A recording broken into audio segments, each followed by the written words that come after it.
11 март. Светската здравствена организација прогласи пандемија поради брзото ширење на коронавирусот. Една по една, државите се затвораа, се воведуваа забрани за движење и заштитни мерки. Граѓаните останаа дома, но не и новинарите, кои како и здравствените работници, полицајците, пожарникарите, влегоа во борба со невидливиот непријател. Нашата работа е да бидете информирани. Медиумите мораа да се приспособат на кризната ситуација. Тоа за јавниот сервис значеше да се информира навремено, точно и сопфатно, но и да се заштити здравјето на вработените. Благодарам. Со самото прогласување на пандемијата во јавниот сервис важат посебни мерки на заштита. При влезот во објектот задолжително се мери телесната температура. Обезбедени се заштитни маски, заштитна опрема и средства за дезинфекција.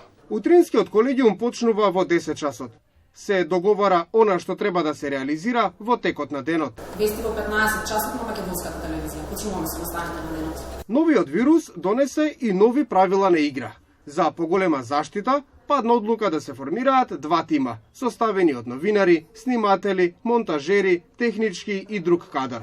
Групите избегнуваат меѓусебен контакт за да се спречи евентуално ширење на заразата, а програмата непречено да тече. Информативната програма на јавниот сервис е подготвена во секое време да се соочи со предизвиците, така е и со пандемијата од коронавирус.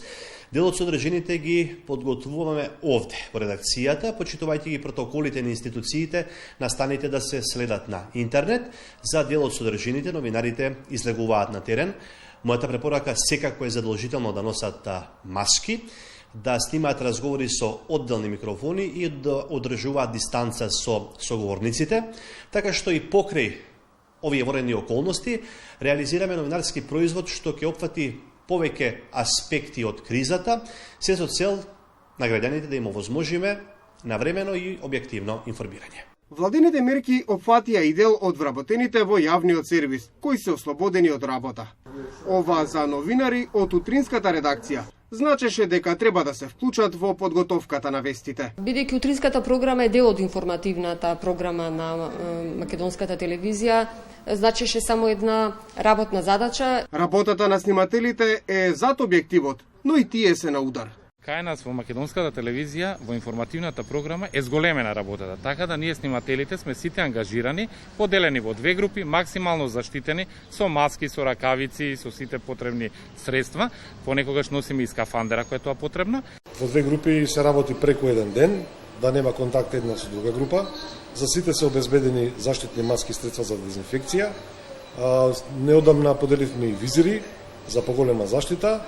Вести, дневници, директни преноси, вклучувања во живо од пресконференции, линковски јавувања на нашите дописници од целата земја, интервјуа преку Skype со соговорници од странство, кои ни ја доловуваат состојбата во различни држави.